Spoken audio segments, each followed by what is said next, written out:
Hello and welcome to the channel. Happy to see you. I don't really have an intro yet, so this is why this is going like this. But thank you for being here. For today's video, I really wanted to talk about this because it's been on my mind for a minute. I've been wanting to record the video and get these notes together, so now it's actually happening, which I'm really excited about. Recognition and awards have been around since almost the beginning of time, even in ancient Greece with Olympic athletes, and even in medieval times with knights. There's always been a way of recognizing people for their achievements, for maybe standing out among others, or just giving people the space to recognize, hey, you're really good at this and we want to give you something. Way back in the day, knights used to get land and wealth and get these accolades from this, and now it's kind of changed to where recognition is in the form of publication lists, award shows, who's who, you can name it. There's always something that's being done to recognize people. How has recognition changed, and why are we so obsessed with it, honestly, and what does it say about us? Let's unpack it and get into this. When I was growing up, I was one of those students who wanted to be recognized for the work I was doing. So yeah, I was getting straight A's, I was getting good grades, I got perfect attendance. So you better believe I was trying to fight for those In-N-Out gift cards because in my mind, I deserved it. That's what I was doing for getting good grades and being at class all the time. More recently, I was kind of trying to have an act of faith. So if there's something that you want, there's a goal you want to achieve, you don't have it yet, you can kind of put steps in to get there. So I have a podcast, Words with Me podcast, if you don't already know. And I was like, okay, I don't know if I'm there yet, but let this be an act of faith that maybe where I hope it's going to go. And let me apply for an award. Let's just do it. That award in question was for the Webby Awards. And I wasn't really too familiar with it at the time. I just saw, oh, there's this Instagram post, like, let me apply and see what it takes, see if I have a shot. So I'm going through the application, I'm answering all of the questions, and I'm kind of going through the steps of this is what the podcast is about, this is when it started, this is why I appreciate it, all the things. And I get to the end of the application and I'm thinking, okay, great, I can just turn this in and I might not hear anything, but at least I did it, right? So actually the end of that application, there was a charge that was like $2,000 to just apply. So imagine it's $2,000 just to apply to maybe have the chance to be considered for an award. And obviously I was like, no, I'm not going to pay that much money, on a chance. I get it's an act of faith, but $2,000 is a lot of money and I'm not just going to blow it on this. So I stepped back and I was like, no, maybe not. And I did my research. So I looked into the Webby Awards to see who typically wins these awards. And it's usually established people. So people with a large following, large platforms, athletes, celebrities, creators, people who are kind of making their name in the digital space and getting a large recognition from that. The awards and the people who get them are really based around people with large social media presences. So you can imagine when I saw that Sharpe had actually been nominated to get an award for Advocate of the Year. And it's not the first award that he's gotten. I think for me, I was a little more skeptical because of Club Shay, which if you don't know, he's recently had interviews with Cat Williams and more recently than that, Amanda Seales. And some of the questions that came up around that are not if he, should have his own show, but what merit is he standing on? What are his qualifications? What does he have to actually conduct these interviews? And is he even doing a good job of these interviews? Now, it might not be completely fair to base all of that just on Club Shay because it's already controversial enough, but he has been in sports, commentating on sports, giving his opinions at different shows. Undisputed is one that he was on, so he does have the background to have his own platform, so I don't think that's a question. Other winners of the Webby Awards include Michelle Obama for her podcast, and Taylor Swift and even Olivia Rodrigo won Webby Awards.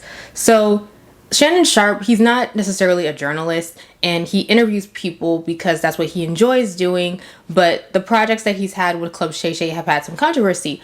But we do live in the age of the internet, social media, so it's maybe not a completely bad thing, at least in his case, that there is some buzz around what he's been doing. So what exactly are the Webby Awards known for? So they are also known as the Oscars of the internet. So kind of looking at who's making their impact in these digital spaces and getting them together for all of this. Now, there's also a level of notoriety that comes with it. So you can see the people who have won: Shannon Sharpe, Michelle Obama, Taylor Swift, Olivia Rodrigo. They're not getting these awards just on chance. They have a lot of eyes on them. They're kind of, I mean, obviously they're famous. So wouldn't it be great to have somebody famous on your platform showing you appreciation for your awards and things that you're doing? Obviously, it makes sense. The Webby Awards has been honoring the best of the internet since 1999, and they honor excellence in websites and even mobile sites. Some of the categories include video, advertising, media and PR, apps and software, social, podcast, games, AI, metaverse, and virtual. When you go through the actual website, it will tell you all of the background about what the awards are for, past winners, why it's so important, blah, blah, blah, blah, blah. Nowhere in that website does it say that you need to pay $2,000 to apply for the award, which they're obviously making a profit from people if they're applying and paying that much money. So yeah, I mean, I'm a little skeptical, but it is what it is. There wasn't really much information that I could find when I looked it up, because when you think about the people who are winning these awards, they are high profile people. So I wasn't completely surprised when I tried to dig in a little bit and I couldn't find information on how do you apply for a Webby Award? What does it take to win a Webby Award? Because the average person is not winning these awards. Now, was I a little delulu in doing that? Yeah, a little bit. But again, it was an act of faith. So I wasn't trying to put too much on it.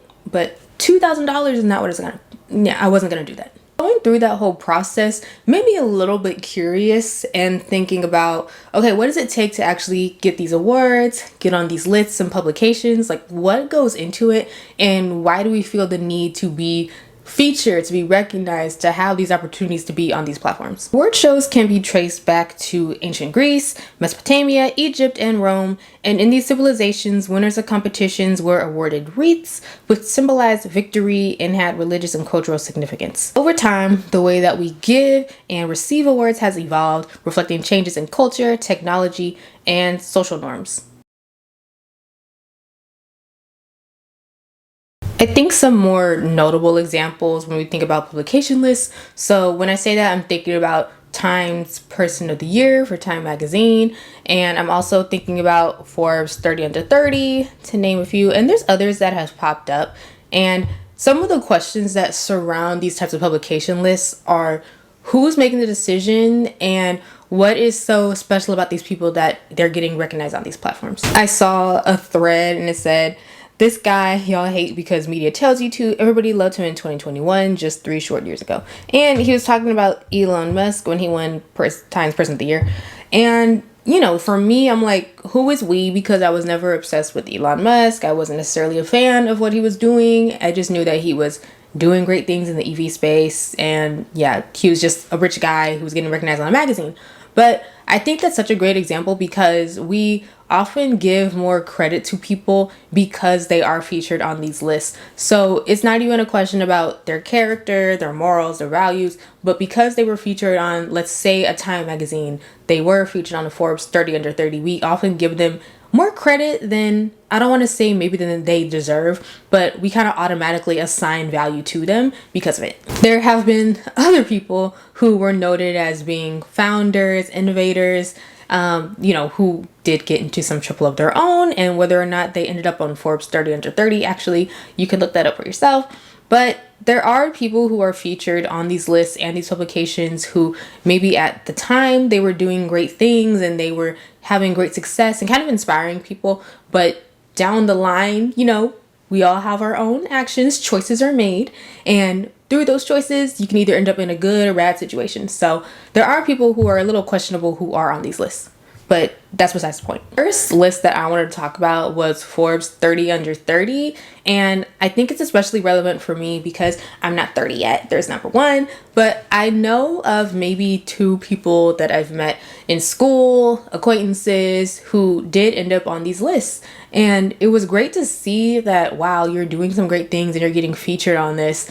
And I think for me, it's nice to know that there are people who have similar backgrounds who are actually making a big difference in the world. But I never really stopped to question, okay, how did you get on the list? What actually goes into this? Forbes 30 Under 30, it's a set of lists of 30 notable people under 30 years old in various industries, and it's issued annually by Forbes magazine. and some of its editors. The American list recognizes 600 businesses and industry figures, with 30 selected in 20 or 30 different categories. The candidates are actually evaluated by Forbes staff and a panel of independent expert judges on a variety of factors, which include funding, revenue, social impact, scale, inventiveness, and potential. So obviously I wanted to do some digging and, look on YouTube to see what actually goes into it and how do these people get on the list in the first place. I think the difference between this and, let's say, the Webby Awards. So the Webby Awards, a lot of the time it is celebrities, actors, people who are notably famous who are getting these awards. But Forbes 30 Under 30, when you see somebody that you went to school with on it, it's like, okay, maybe I have a shot. Maybe somebody I know has a shot. Let's try it and see what happens. One great video I watched by Chloe Sheen on YouTube was how she made Forbes 30 Under 30 and her experience from applying and getting rejected to actually being accepted for the award. Full disclosure, my battery died right before I got to this section, so if it looks a little different, that's why. In her video, she talks about her efforts to be on Forbes 30 Under 30 and what it actually took to get there. And what I love about this is that it's really an inside look into this whole process, because it seems really difficult, but I found out a lot of things that I didn't really know. Her goal, just as a professional for her career, was to have her own tech startup. So she went from, I believe, working at Facebook and kind of started getting her feet out in the industry and meeting other people. And one of the things that I thought was really interesting is that she was a part of a tech social club.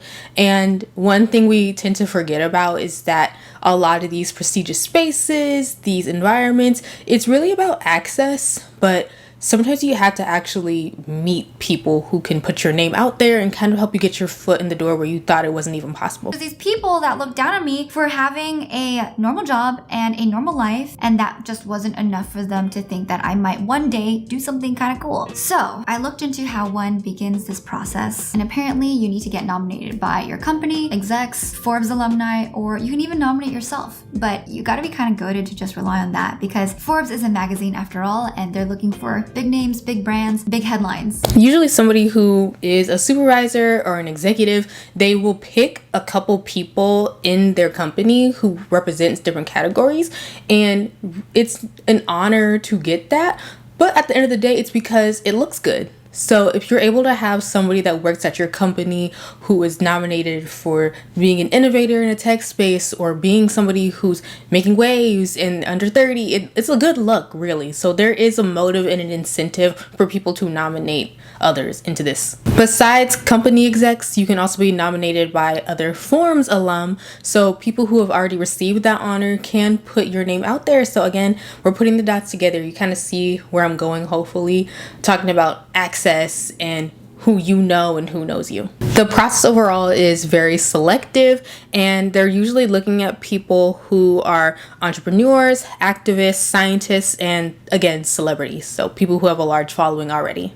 The process is actually involved with an application. So you apply, and then once you get that interest, you fill out a Google form with an extensive list of questions that is also reviewed by former 30 Under 30 alum. So again, there's kind of this umbrella of knowing the right people and having the connections in place. Going back to her goal of starting her startup, she wanted to be able to have the legitimacy and kind of the backing to represent her. So if she was going to go into these spaces and let's talk to other CEOs, VPs, or maybe people who could give her that opportunity, where she wasn't going to be looked down on because she was young, or just because she's a woman, or she doesn't appear to be somebody with the background to be able to have a startup. Which makes a lot of sense if you think about people who are a little more strategic. There's usually steps in place, especially for somebody who wants to have a startup, to where, yeah, you need to actually make these connections, and being in a social club like she was for other people in tech is a great way to do that. I was just one of the coordinators checking people in, and there was this woman on the panel who was like a founder of an AI startup. She was like, if I can get on Forbes, you can too. We need more women on Forbes. And I really felt that. But afterwards, we had mingling/networking, and I was in this group. She came up to the group, so I turned around, I put my hand out to her, and I was like, hi, my name's Chloe. And then she looked at me, looked down, looked up, rolled her eyes, and walked away. I was dumbfounded. She probably thought that I was a nobody and wasn't worth talking to. So I got home, I told my roommates, and I was livid. At the same time, I was like, I think I want to make it a goal of mine to get on Forbes 30 under 30. And one of my roommates, who was a software engineer at Google, looked at me and said, you know that's really hard to do, right? And I was like, yeah, that's the point. But whatever, I let it go. But then the next day, that same roommate came by my room and said, hey, I was thinking about what you said yesterday about Forbes. Just so you know, it's like a really hard thing to do, Chloe. Like, you have to be special. Even I can't get on it. The audacity. The Forbes 30 under 30 list, it's a really hard thing to get on, and I can see why anybody would try their absolute best to try to get on this thing, especially if it can make a huge difference in your career. This could really be all about networking, and I was thinking about making a separate video about that, but I think networking is so easy to forget and to just not realize the full impact of it, because it's not a coincidence when people are receiving these high honors and these accolades and these achievements. Yes, they did things to deserve them, and they probably have a lot of great qualities to make them qualified in the first place. But the fact that you do need to know such high profile people to get into these exclusive spaces is really telling. After they got this honor and they were nominated and they got the achievement of being on Forbes 30 under 30, it sounds like to me that it essentially became like a social club, you could say. So yes, they had this name, they had this backing that they could use to help them, but they were really just getting invited to conferences and events and all of these things to meet other people who were in Forbes 30 under 30. Being able to hear their stories and kind of learn about their experiences is great, but it makes me question, is it really worth it? I think we put so much pressure on ourselves to achieve these specific honors and titles and accolades, and it's a lot of work that goes into it. It took a long time, but is it really worth it to try to achieve and get so much if all it is amounting to is conferences and events?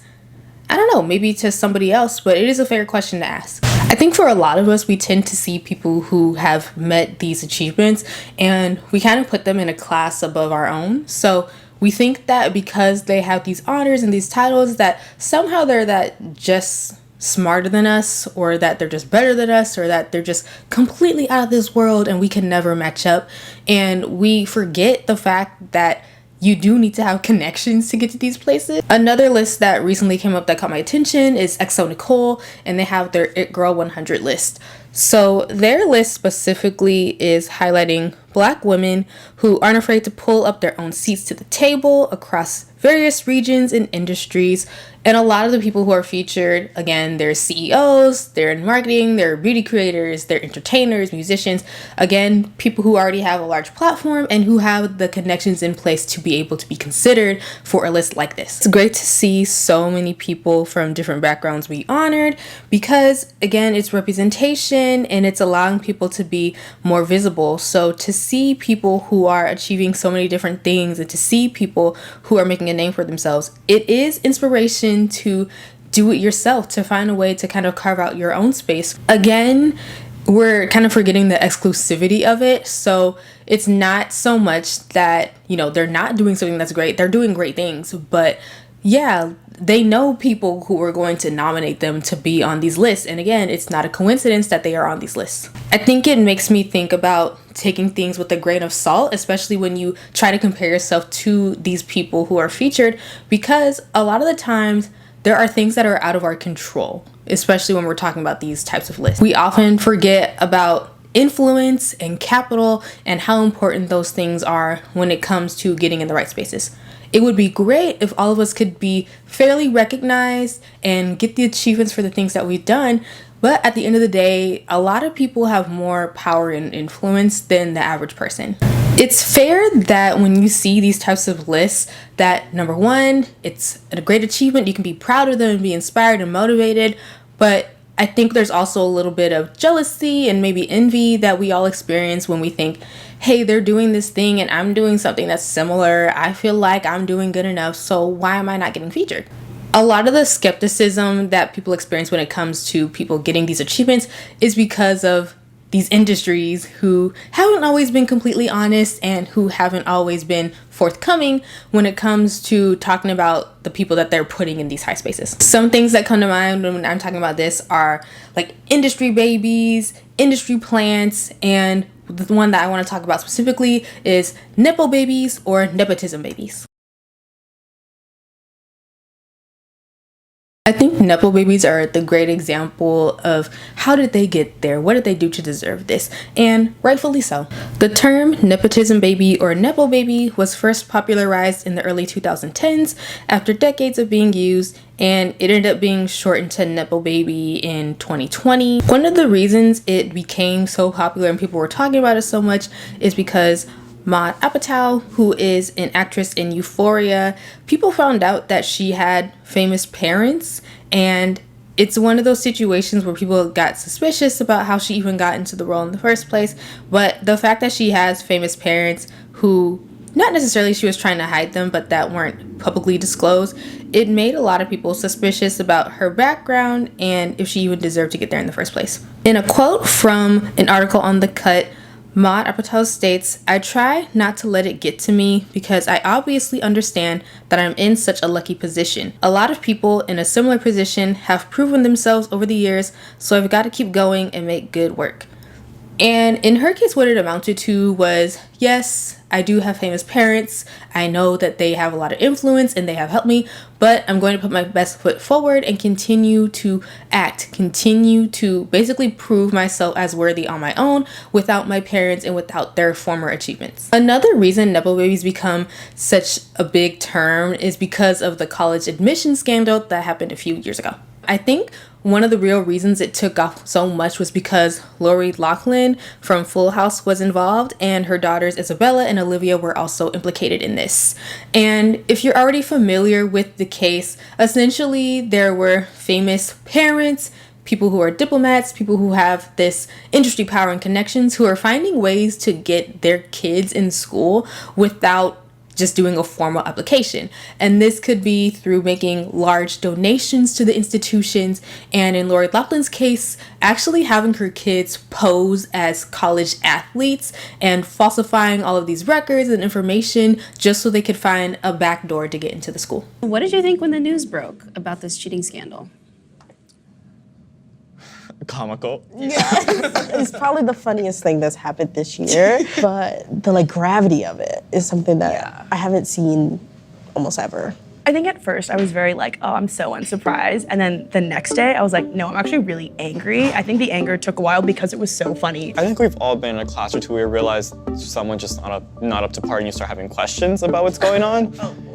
And then, you start figuring things out, like they're extremely wealthy, they went to great prep schools, their parents, a lot of this, just my very small sliver of experience are legacy students, which we have a high number of. They have much higher chance of getting in than regular students. This whole scandal really reinforced the sense of distrust that people have, especially when we're talking about academic institutions, because there are people who are legacy students, people who know people in their family who went to the same colleges. So you think about your Yale, your Harvard, all of these colleges where it's hard enough to get in, but the fact that people have an advantage just because they have somebody in their family that went there, or in the more insidious case, because people are falsifying information and making these huge donations, it's really bad. And I don't think anybody in that case should get written off lightly because, yeah, they were wrong for doing it and everybody's serving the time that they should because of it. That there's a moral difference between photoshopping your kid onto a sports team or bribing a soccer coach and buying a building ahead of your kid applying to school. I think there is a moral difference between perhaps donations versus bribery, just because you can give a donation to the school and the school benefits. It might pay for other kids' tuition, it might pay for new programs or something that can benefit people. Bribery doesn't go to the school. I think donations have a benefit. At the end of the day, there's the reason why these students got in, whether it was buying a building or photoshopping your face onto a water polo team, was because of money. Right. Neither one of them got in because of their merit. Similarly, when we think about a Forbes 30 under 30, when we think about a Time Magazine Person of the Year, the college admissions scandal was also very telling about how far people are willing to go to be recognized by these institutions.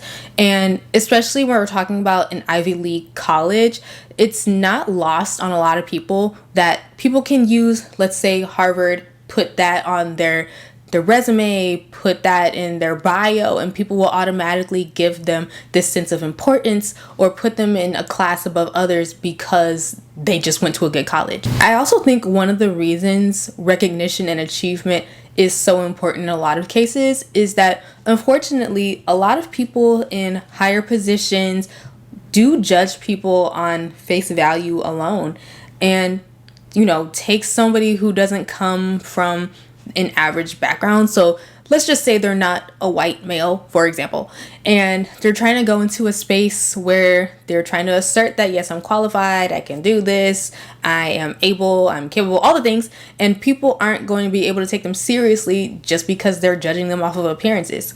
If they did have a Forbes 30 under 30, or if they did have I graduated from Yale, it kind of opens the door to a lot of exclusive spaces. I touched on it a bit in my Black Beauty Politics video, specifically with Black women within HBCUs, but there's a way that we allow these exclusive spaces to continue, and there isn't much of an effort made to dismantle them or to make them open to others or to kind of democratize it. We just keep the status quo going to where people feel like they need something to put on their resume in order to feel good enough, to feel like they're deserving of being in these spaces. People are willing to lie, steal, and scam their way into getting these high honors and recognition, and it's because they know the power that comes with it. And there's also other people who know how desperate we are to be recognized, and they are also willing to take advantage of that.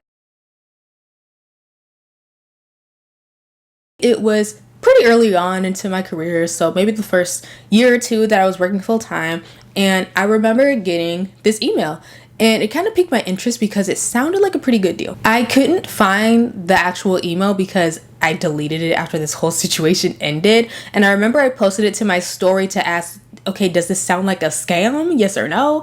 And I can't find that, but I did find an example on one of the greatest places to find information to confirm if it's a scam, which is Reddit. So the list was a who's who in America list by, I think it was Marcuse, and essentially they were saying, hey, we recognize that you are setting a tone in the industry, you're making big moves, and we want to recognize you and put you in this catalog of other great people in your industry within engineering and STEM and tech.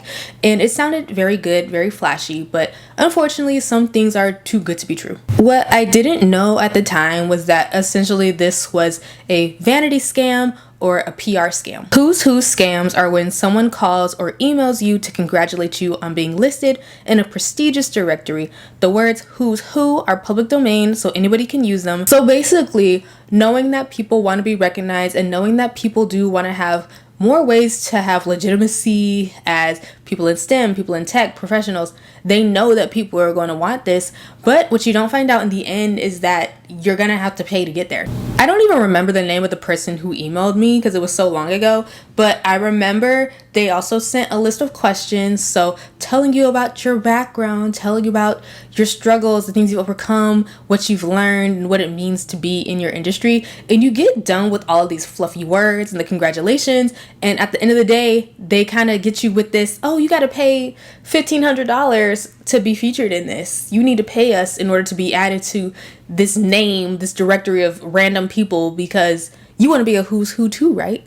You also want to be featured. You want to be important, right? So why wouldn't you pay for it? You cannot trick me. You cannot trick me. They're actually going out of their way to make you feel important, to make you feel good, just because they want you to pay money for it. And connecting the dots with like the Webby Award, I'm not saying that Webby Awards is a scam in any means, but the fact that people are willing to pay money like just to be recognized. I think it's a problem that we should unpack, which is the point of this video. So I did actually find an example of the letter that was pretty similar to the one that I got with this scam, and I just want to read it so you can see it. Congratulations, this letter serves to inform you that you were recently nominated for inclusion in the next edition of Who's Who in America. Your prompt response is needed to ensure your complete professional information is taken into consideration. Candidates are selected based upon one's current position and research with information obtained from reputable executive and professional listings. The managing director thinks that you make an interesting biographical subject, as individual achievement is what Who's Who in America is all about. So they're basically trying to fatten you up and make you feel good so you can pay money. It's sad, but it's true. And I wouldn't be surprised at the amount of people who like actually fall for this scam. But if you didn't know that it's happening, it is a thing. You can look it up. So why do we want recognition so badly? And why do we want to feel this sense of importance in our own lives? I think that all of us are doing things that are important to us. So whether it's your professional career or even a hobby or something on the side that you're doing that's fulfilling, we all have things that we're kind of putting our all into. So our heart, our soul, our energy, our bodies, we're putting all of this into it. And it does feel good for somebody to look at you and tell you that the work that you've done means so much, that you are so deserving of these honors and these achievements, and that we want to recognize you because you're just so amazing.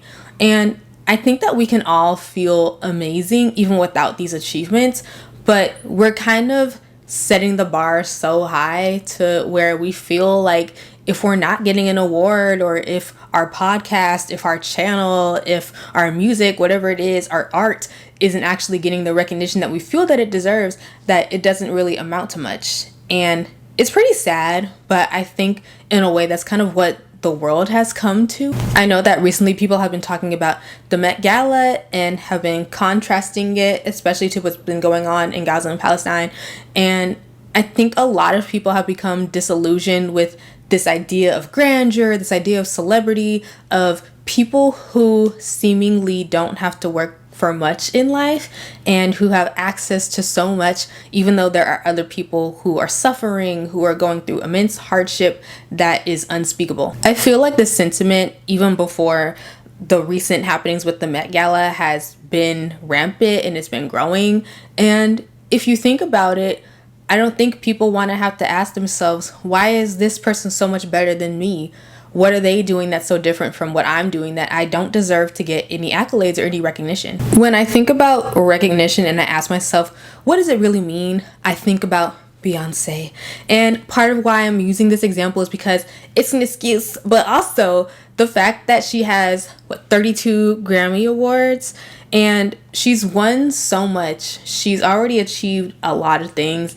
And personally, I feel like she's in this position where she doesn't necessarily need to prove herself, but it's more so taking a look at what does it mean to be this powerful in this industry, and what does it mean to actually be somebody who can do whatever they want. You know, she's free in her expression, and I don't think she has to rely on this recognition anymore. But the fact that she has 32 Grammys, I kind of question, does it mean much to her? And she's obviously trying to go out for Album of the Year with the Grammys, and that's a big deal in itself. Whether or not she wins, I question if it's something that's going to mean a lot to her personally, if she just wants to achieve it because it's this goal that she's always had, or if it's just, another trophy to collect. I don't know, and I'm not here to say yes or no because I'm not in her mind. But I think she's a great example of that. Some people won't treat you fairly because they feel like you're not accomplished, because they feel like you're not good enough. And we also do that in our own lives. I think we need to be more considerate of people, just being themselves, instead of relying so heavily on the fact that somebody's accomplished, or relying on the fact that somebody has these huge honors in order to say that they are a worthy person, that they are worth consideration and respect. It's not who you know, unfortunately, it's who knows you. And the reason that there's so many exclusive spaces is because there's celebrities, billionaires, people who have access to so much capital, and it's not easy to get in touch with them, to meet them. And I think in some ways it's kind of by design. I believe that, anybody is capable of achieving or doing what they want, but there's a lot of people with power and influence who could change your whole life in the snap of a finger. They could do what you couldn't do in 5 years. They could do it in a day if they really wanted to, but we don't have access to these people. And what these honors and recognition really do is give you access. And maybe it's as simple as that, maybe some people just do want to have the opportunity to be in the same rooms, to have these same spaces, because they know how much of a difference it could make, and they know that it could literally change their life. I also question too, how much does it amount to, especially when you are focusing so heavily on this goal. So there's something that you've always wanted to achieve, there's something you've always wanted to do, and you put this energy into it. And let's say you do it and you feel kind of empty when you do that. I don't know, maybe it's self-sabotaging, could be, but I would hate to put so much of my focus and attention on getting an honor to the point where I get it and I don't feel much afterwards, especially if it's just amounting to some congratulations, business cards, networking. I don't know if it really matters that much. It can be hard to stay in your own lane, to focus on what you're doing, especially when it feels like so many people are getting ahead. And when we're trying to match up to people and basically putting ourselves in a race that we don't need to, I think that we end up kind of coming out losing, because it's not just about trying to keep up with people and trying to get accolades and recognition, but at the end of the day, the work that you do, the work you do for yourself, for the people in your community, that's what really matters. And what matters is your why. So why are you doing it? It's okay to want recognition. It's okay to want an award. It's okay to want to be nominated for things. But don't let that be the only reason why you put so much effort and attention into what you do. Even if you don't get that award, you don't get that trophy, you don't get that brand deal, that partnership, that sponsorship, whatever it is, you still matter. Now, I don't want anybody to leave this video and think that you need to be questioning every single person and question why they deserve it and if they deserve it. That's not really the point of the video, but it's more so to understand our relationship to validation and recognition, and understanding why we want it so bad, but also what it could do when you do get recognized. And there's a lot of people who are doing great work. There's people that I haven't even met in person, but that I've interacted with online, and I kind of see all the great things that they're doing, and it's like, wow, they really are doing things in their industry and making a huge difference. But it's not fair to me to question every single person who has achieved a high honor or who has achieved this recognition just because I feel some type of way about where I am in life. When we're talking about these publication lists and these awards, there's always something where we're measuring ourselves against some unspoken standard. And the one thing that's good to know is that there are some things that are out of your control. So again, if somebody is getting a recognition or an honor, yes, they are doing great work. And they could also know somebody who's able to get them in that space, right? Two things can be true at once.